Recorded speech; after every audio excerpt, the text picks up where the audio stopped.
قال ألم أقل لك إنك لن تستطيع معي صبرا قال إن سألتك عن شيء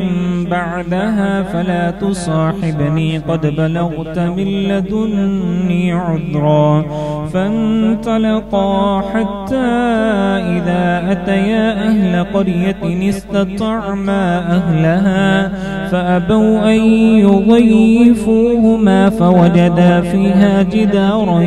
يريد أن ينقض فأقامه قال لو شئت لاتخذت عليه أجرا قال هذا فراق بيني وبينك سأنبئك بتأويل ما لم تستطع عليه صبرا أما السفينة فكانت لمساكين يعملون في البحر فأردت أن أعيبها وكان وراءهم ملك يأخذ كل سفينة غصبا وأما الغلام فكان أبواه مؤمنين فخشينا أن يرهقهما طغيانا وكفرا فأردنا أن يبدلهما ربهما خيرا منه زكاة وأقرب رحما وأما الجدار فكان لغلامين يتيمين في المدينة وكان تحته كنز لهما وكان أبوهما صالحا فأراد ربك أن يبلغا أشدهما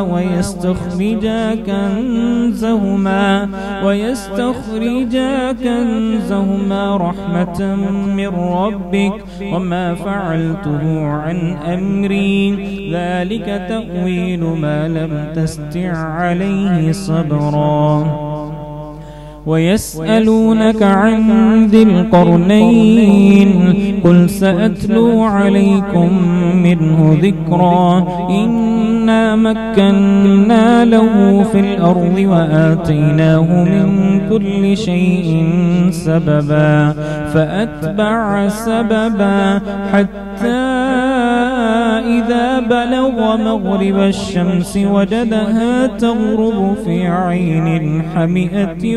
وجد عندها قوما قلنا يا ذا القرنين إما أن تعذب وإما أن تتخذ فيهم حسنا قال أما من ظلم فسوف نعذبه ثم يرد إلى ربه فيعذبه عذابا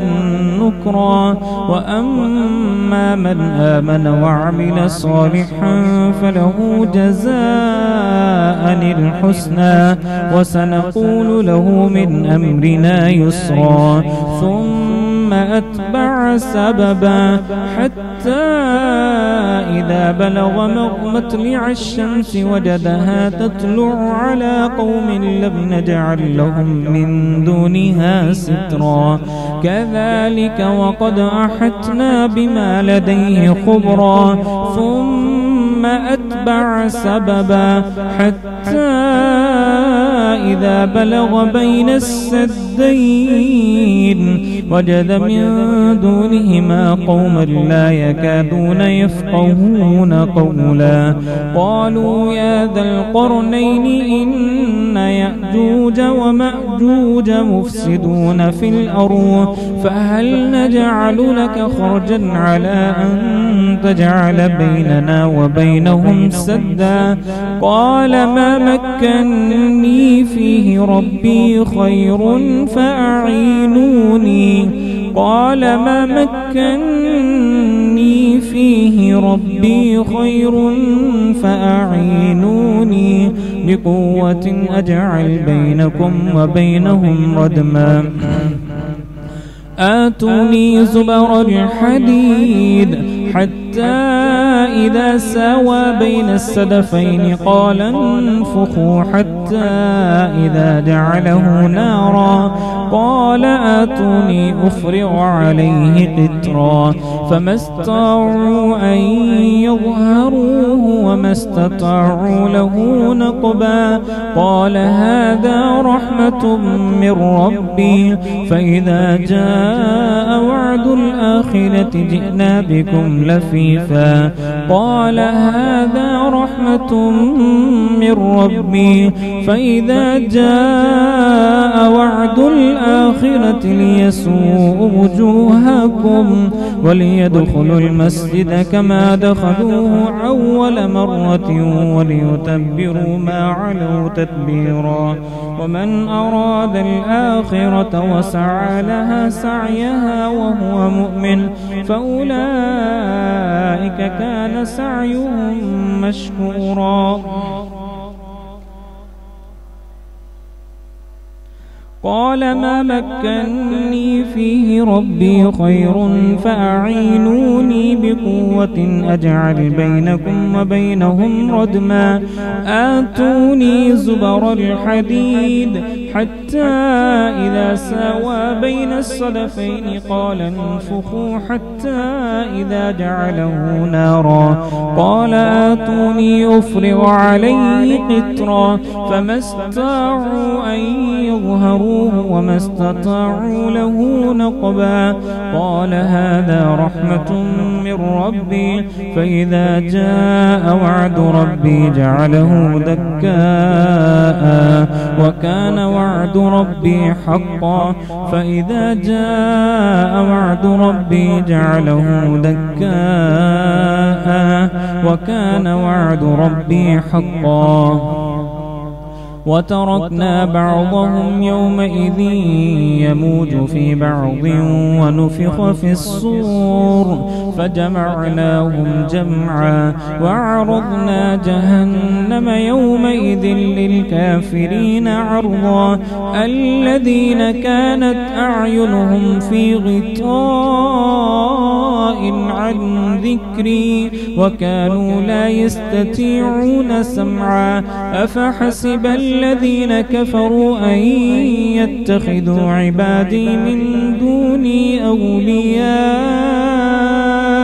إنا أعتدنا جهنم للكافرين نزلا قل هل ننبئكم بالأخسرين أعمالا الذين ضل سعيهم في الحياة الدنيا وهم يحسبون أنهم يحسنون صنعا أولئك الذين كفروا بآيات ربهم ولقائه فحبطت أعمالهم فلا نقيم لهم يوم القيامة وزنا ذلك جزاؤهم جهنم بما كفروا واتخذوا آياتي ورسلي هزوا إن الذين آمنوا وعملوا الصالحات كانت لهم جنات الفردوس نزلا